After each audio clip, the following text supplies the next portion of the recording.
Yo, what's going on? Your boy Lyric O'Shea here, music creator, educator, and entrepreneur, and I'm back with another video in a music visualizer tutorial series in Motion 5.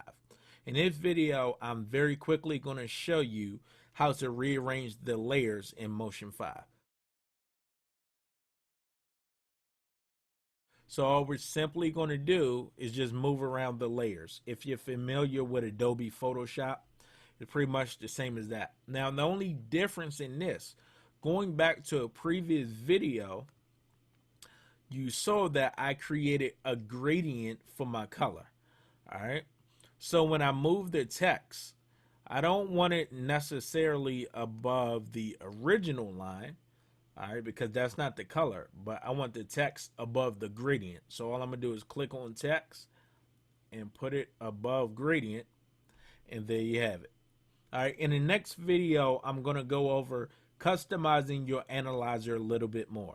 How to change the color, how to change the shape of it, and just the overall vibe of it. See you in the next video.